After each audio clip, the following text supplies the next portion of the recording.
Fitri Salhuteru kembali menegaskan dirinya berada di posisi netral dengan kontroversi yang terjadi antara dokter detektif dan Sheila Saukia. Melalui video yang diunggah di Instagram story-nya, Fitri Salhuteru pun mendukung adanya pemusnahan terhadap skincare berbahaya. Fitri pun mengaku harus mengklarifikasi dugaan dirinya mendukung Sheila Saukia. Selain itu, dia memastikan hanya ingin memberi ganjaran kepada Nikita Mirzani, sahabatnya dulu yang kini jadi musuh. Selain itu, Fitri bakal fokus memberi pelajaran ke Nikita Mirzani, walau beberapa buzzer ada yang mencobanya untuk keluar dari jalur. Bagi Fitri, Nikita Mirzani wajib menerima ganjaran sesuai dengan apa yang telah diperbuatnya. Sebelumnya, dalam sebuah live di media sosial, dokter detektif mengungkap lingkaran teman-teman Sheila Saukia. Beberapa nama disebut oleh Doktip, salah satunya adalah Fitri Salhuteru. Fitri dituding memberi dukungan kepada Sheila Saukia karena terlihat hadir saat mediasi antara dokter detektif dan Sheila Saukia. Menanggapi video tersebut, Fitri pun memastikan kehadirannya bukan mendukung Sheila. Dia hadir karena baru saja sama-sama menghadiri acara di gedung BPOM. Dokter detektif ya, himbauan dari saya Fitri Salhuteru. Dengar dokter detektif baik-baik ya. Kau mau berseteru urusan skincare, berseteru aja ya. Jangan bawa-bawa nama saya ya. Saya tidak ikut campur dan saya tidak peduli dengan perseteruan urusan skincare ya. Saya ada di Polsek waktu kejadian kau ribut-ribut itu karena saat itu saya sedang berjalan dengan Sheila Saukia. Saya sebagai teman hanya ingin mensupport karena saya baru pulang dari undangan sama-sama di BPOM ya. Paham ya? Paham ya dokter ya? Kau kan dokter, pasti pinter ya. Jangan kau kait-kaitkan laporan polisi dengan saya. Saya bukan siapa-siapa. Apalagi ujuk-ujuk ke Medan. Tahu aja enggak urusannya apa kok bawa-bawa saya. Nah, gimana nih menurut netizen yang terhormat? Silahkan berkomentar ya. Nah, dari video ini, netizen ini harus dibuka nih matanya. Jadi pada sadar kan? Jadi pada tahu dari mana sih kok Sheila Saukia ini kok bisa seberani itu ya? Kok Sheila Saukia ini tidak memikirkan efek nantinya ya? Dari mana? Mohon maaf Ibu Fitri, seharusnya kalau jadi teman itu tidak menyarankan seperti itu.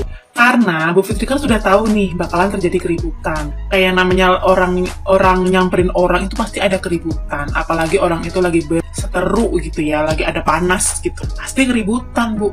Kenapa nggak nyaranin temennya ini atau nggak nyaranin Kak Sheila Saukia ini untuk lapor aja ke polisi kalau memang dirinya nggak salah gitu loh. Kan malah lebih elegan seperti itu ya daripada nyamperin orang dengan marah-marah dengan segerombolan orang yang sekarang sudah masuk ke laporan dan sudah masuk ke BAP. Kenapa Ibu Fitri nggak menyarankan hal itu gitu loh? Kenapa malah menyarankan ya sudah nggak apa-apa didatengin aja sekalian makan, tapi bawa polisi ya?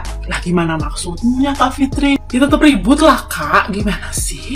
Ya sudah ya netizen, jadi kalian tahu kan di balik tantrumnya Kak Sheila Saukia dan di balik barbarnya Kak Sheila Saukia sekarang gak kayak dulu gitu karena apa?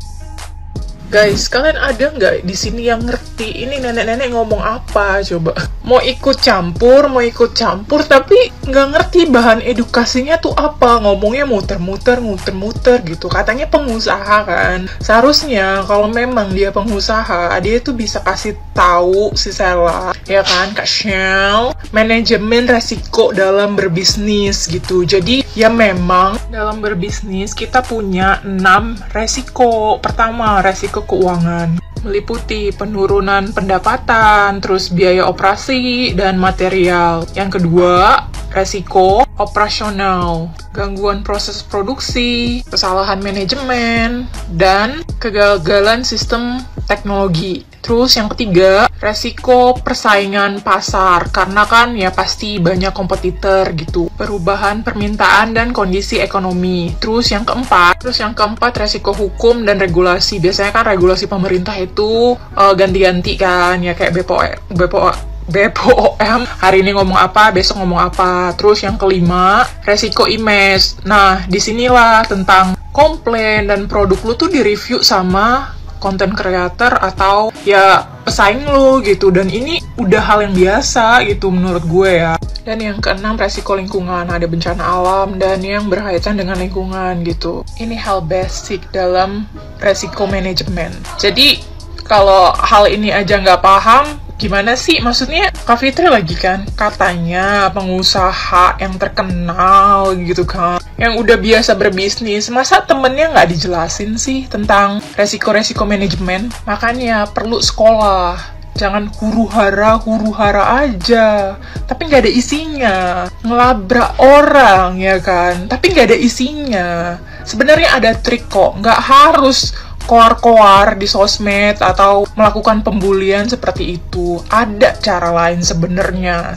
Aku aja rakyat jelata yang biasa bisa berpikir, tahu caranya gimana. Masa seorang owner yang udah besar, pengusaha yang udah ya terkenal, kalian nggak tahu tentang hal basic kayak gini? Kayak mananya Indonesia ini? Di brainwash sih sama FS, jadi kayak gini.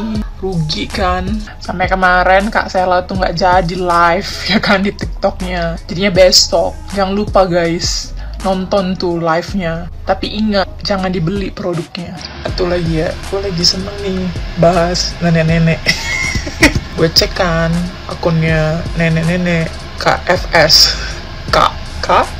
Ya kan buat second account kan, sampai titik ngoceh mulu seharian. Tapi gue baru nonton tuh setengah, gue udah kayak nggak sanggup. Ini ngomong apa sebenarnya? Apa yang kalian bisa pelajari dari hal ini? Yang kalian bisa pelajari dari hal ini adalah tong kosong nyaring bunyinya. Jadi semakin kamu banyak omong, semakin gak ada isinya. Padahal kemarin hari Minggu ya, saatnya bersama keluarga. Tapi dia bisa buat story itu sampai panjang banget guys. Sampai panjang, sampai titik-titiknya itu panjang deh storynya, tapi nggak ada isinya. Ya ampun, Nek. Terus kan si FS ini membahas tentang sindikat, terus pemerasan sama kayak Kak Shell juga kan bilangnya pemerasan. Sebenarnya siapa sih yang diperas sampai sekarang gitu?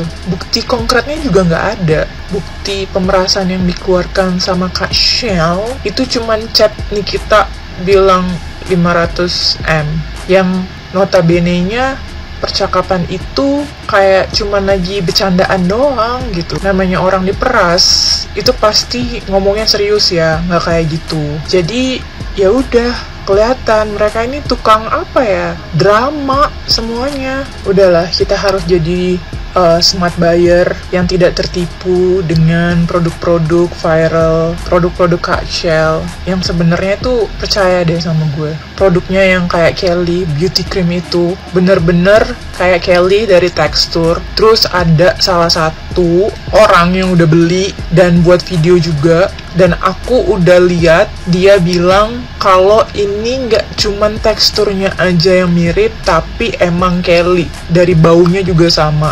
Padahal katanya dijelaskan kalau produk itu adalah avocado butter. Kalau avocado butter teksturnya nggak kayak gitu guys, teksturnya krim. Karena aku udah cari di ChatGPT produk yang kalau ingredientsnya avocado, nggak kayak gitu. Jadi ya udah, sayangin duit kalian.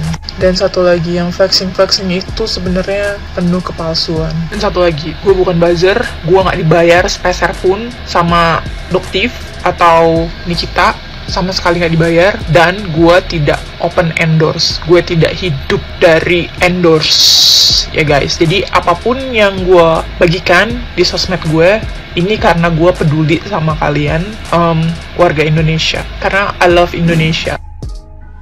Jadi gini ya dok ya, saya bikin konten ataupun bikin komentar dan opini mengenai permasalahannya dokter sama siapa itu?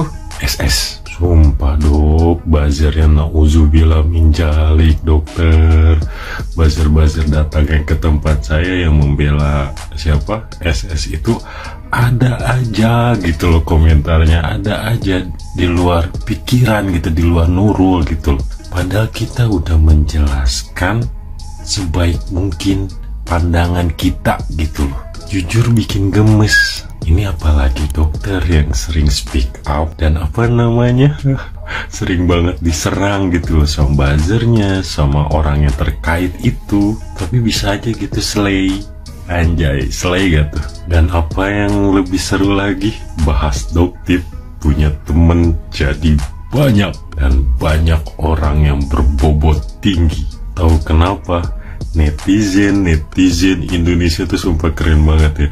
Ini tuh aku bikin video nih, lagi diserang buzzer nih, ya kan? Terus nggak lama tuh lagi komen sesuatu, itu tuh dibalesin sama netizen Indonesia yang cerdas sampai benar-benar apa ya, detail gitu. Kalau kalian ngeliat video kubrik sebelumnya nih, video sebelumnya itu banyak banget dibantu untuk dijawabin dan lain sebagainya, tapi ya secara bijak gitu loh. Lebih kocaknya lagi, netizen Indonesia ini kayaknya netizen Indonesia ini tuh intel kali ya, sumpah.